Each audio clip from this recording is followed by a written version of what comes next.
মালির মেয়েকে আমি কোনোদিন বিয়ে করব না। বিয়ের মঞ্চে 120 জন অতিথির সামনে আমাকে অপমান করে চলে গেল বর। কিন্তু কয়েক মিনিট পরে একজন সেনাবাহিনীর ব্রিগেডিয়ার এসে বাবাকে সেলুট দিতেই সবার জীবন বদলে গেল। মাইক্রোফোন হাতে নিয়ে ঠোঁট বাঁকিয়ে হেসে রায়হান বলল, আজ এই বিয়ে হবে না, আমি শুধু এসেছি সবাইকে দেখিয়ে যেতে একজন মালির মেয়েকে আমি কোনোদিন বিয়ে করব না। চারপাশে প্রায় 120 জন অতিথি, সবাই স্তব্ধ। আমি মাইশা সাদা লেহেঙ্গা পরে বিয়ের মঞ্চে দাঁড়িয়েছিলাম, আর আমার বাবা জামাল হোসেন, যিনি সারা জীবন মানুষদের বাগান পরিচর্যা করে সংসার চালিয়েছেন, মুহূর্তে যেন কয়েক বছরের বৃদ্ধ হয়ে গেলেন। আমি যখন 9 বছরের তখন মা মারা যান। সেদিন থেকেই বাবা আমার মাও বাবাও ঢাকার বিভিন্ন বাসা বাড়ি, অফিস আর আবাসিক এলাকায় গাছের পরিচর্যা করতেন তিনি।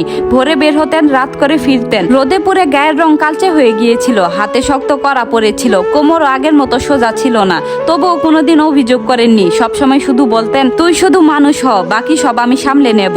আমার 24তম জন্মদিনে বাবা খাটের নিচ থেকে একটি পুরনো বিস্কুটের টিন বের করলেন। ভেতরে 500, 1000 আর 2000 টাকার নোট সুন্দর করে ভাঁজ করা। চোখে পানি নিয়ে বললেন, এগুলো তোর বিয়ের জন্য জমিয়েছি মা। আমার হয়তো বড় বাড়ি নেই, গাড়ি নেই, কিন্তু আমি চাই না আমার মেয়ে কোনোদিন তার বাবাকে নিয়ে লজ্জা পাক। আমি কাঁদতে শুরু করেছিলাম। 12 বছরেরও বেশি সময় ধরে প্রতিদিনের আয় থেকে অল্প অল্প করে টাকা জমিয়েছিলেন বাবা। কারো বাগান পরিষ্কার করে পাওয়া বকশিস, ঈদের অতিরিক্ত কাজের টাকা, এমনকি নিজের নতুন জামা না কিনেও সেই টাকা জমিয়েছিলেন। রায়হানের সঙ্গে আমার বিয়ে ঠিক হওয়ার পর বাবা তার জীবনের সব সঞ্চয় খরচ করলেন। আমাদের এলাকার কমিউনিটি সেন্টার ভাড়া নিলেন, খাবারের ব্যবস্থা করলেন, ফুল দিয়ে সাজালেন পুরো হল। পাশের বাসার খালারা নিজের হাতে টেবিলের কভার সেলাই করলেন।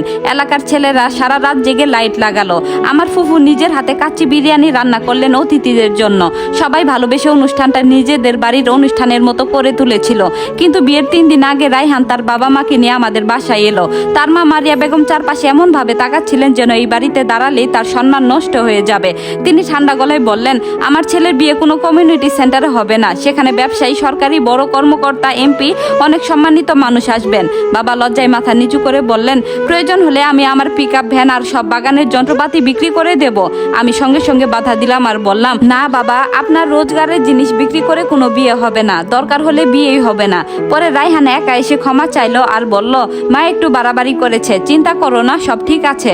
আমি তাকে বিশ্বাস করেছিলাম। কিন্তু বিয়ের দিন রায়হান প্রায় 40 মিনিট দেরি করে এলো, সঙ্গে তার বাবা মা আর আত্মীয় স্বজন। তার মুখে বিন্দুমাত্র অস্বস্তি ছিল না। এখন বুঝি সে বিয়ে করতে আসেনি, সে এসেছিল আমাদের অপমান করতে। বিয়ে ভেঙে দেওয়ার ঘোষণা দিয়ে সে সবার সামনে বাবার দিকে আঙ্গুল তুলে বলল, যে লোক মানুষের বাসায় গাছ কাটে আর ঘাস ছেড়ে কয়েকশো টাকা আয় করে, তাকে আমি কোনোদিন শ্বশুর বলে পরিচয় দেব না।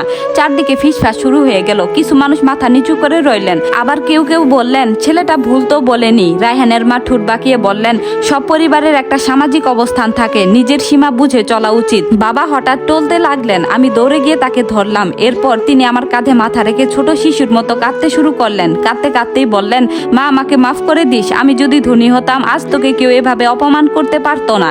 এরপর তিনি সবার সামনে গিয়ে মাথা নিচু করে বললেন, আপনাদের কষ্ট করে এখানে এনে অপমানিত করলাম, আমাকে ক্ষমা করে দেবেন। সেই মুহূর্তে মনে হচ্ছিল আমি যাকে বিয়ে করতে যাচ্ছিলাম তাকে হারানোর কষ্টের চেয়ে অনেক বেশি কষ্ট হচ্ছে আমার বাবার চোখের পানি দেখে। ঠিক তখনই কমিউনিটি সেন্টারের বাইরে একের পর এক গাড়ির সাইরেন বেজে উঠল। সবাই দরজার দিকে তাকালো।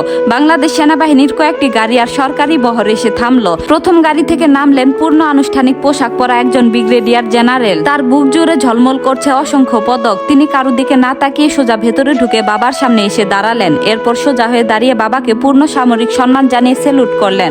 কাপা গলায় বললেন, মিস্টার জামাল হোসেন, অবশেষে আপনাকে খুঁজে পেলাম। হলের ভেতরে উপস্থিত একজন মানুষও কল্পনা করতে পারেনি এরপর কি ঘটতে চলেছে। বাবা বিস্মিত চোখে সেনা কর্মকর্তার দিকে তাকিয়ে রইলেন। মনে হচ্ছিল তিনি যেন বহু বছরের পুরনো কোনো স্মৃতি খুঁজে বের করার চেষ্টা করছেন। ধীরে ধীরে বাবা বললেন, স্যার মাফ করবেন, আমার মনে হয় আপনি ভুল মানুষকে খুঁজে পেয়েছেন। সেনা কর্মকর্তা হালকা হাসলেন, তারপর শান্ত গলায় বললেন, না চাচা, আমি ভুল করিনি। তিনি নিজের পরিচয় দিলেন। তার নাম ব্রিগেডিয়ার জেনারেল শাহনাজ ফারুক, বাংলাদেশ সেনাবাহিনীর একজন জ্যেষ্ঠ কর্মকর্তা। এরপর তিনি উপস্থিত সবার দিকে তাকিয়ে বলতে শুরু করলেন, আজ থেকে প্রায় 12 বছর আগে আমি তখন সেনাবাহিনীতে সদ্য প্রশিক্ষণরত একজন ক্যাডেট। একটি সামরিক প্রশিক্ষণ শেষে ঢাকায় ফেরার পথে আমাদের গাড়ি গাজীপুর মহাসড়কে ভয়াবহ দুর্ঘটনার শিকার হয়। চারদিকে অসংখ্য মানুষ দাঁড়িয়ে ছিল, সবাই শুধু দেখছিল, কেউ এগিয়ে আসছিল না। ঠিক তখনই একটি পুরনো পিকআপ ভ্যান থামিয়ে একজন সাধারণ মালি দৌড়ে এসে আমাকে গাড়ি থেকে বের করেন। পুরো হলরুম নিস্তব্ধ। শাহনাজ সাহেব আবার বললেন, তিনি নিজের হাতে আমাকে হাসপাতালে নিয়ে যান। এমনকি সেই সপ্তাহে বাগানের কাজ করে যা টাকা আয় করেছিলেন তার পুরো টাকা হাসপাতালের কাউন্টারে জমা দিয়েছিলেন। তিনি বলেছিলেন, আগে ছেলেটার চিকিৎসা করুন, তারপর নিজের নাম পরিচয় না দিয়ে দিয়ে চুপচাপ চলে যান। বাবার চোখ ধীরে ধীরে ভিজে উঠল। হঠাৎ যেন সব মনে পড়ে গেল। তিনি আস্তে করে বললেন, ও সেই ছেলেটা তুমি? তারপর লজ্জা পেয়ে মাথা নিচু করলেন। বাবা বললেন, আমি তো শুধু একজন অসহায় মানুষকে সাহায্য করেছিলাম, যে কেউ আমার জায়গায় থাকলে তাই করত। ব্রিগেডিয়ার শাহনাজ মাথা নাড়লেন আর বললেন, না চাচা, সবাই তা করতো না। অনেক মানুষ দাঁড়িয়ে শুধু দেখছিল, কিন্তু আপনি নিজের জীবন আর কষ্টার্জিত টাকার কথা না ভেবে একজন অচেনা মানুষের পাশে দাঁড়িয়েছিলেন। তিনি কিছুক্ষণ থেমে আবার বললেন, আমি সুস্থ হওয়ার পর থেকে আপনাকে খুঁজেছি। হাসপাতালের রেকর্ডে শুধু লেখা ছিল একজন মালি আহত যুবককে ভর্তি করিয়েছেন। নাম ছিল না, ঠিকানা ছিল না। অনেক চেষ্টা করেও আপনাকে খুঁজে পাইনি। এরপর তিনি মৃদু হেসে বললেন, কয়েকদিন আগে আমার ইউনিটের একজন সদস্য একটি প্রিন্টিং প্রেসে আপনার মেয়ের বিয়ের দাওয়াতের কার্ড দেখতে পান। আপনার বিরল পদবি দেখে তার সন্দেহ হয়। পরে পুরনো হাসপাতালের নথির সঙ্গে মিলিয়ে নিশ্চিত হয়ে যাকে এত বছর ধরে খুঁজছিলাম তিনি আর কেউ নন, এই জামাল হোসেন। হলরুম জুড়ে ফিসফাস শুরু হয়ে গেল। যারা কিছুক্ষণ আগেও বাবাকে অপমান করছিল তারা এখন অবিশ্বাসের চোখে তার দিকে তাকিয়ে আছে।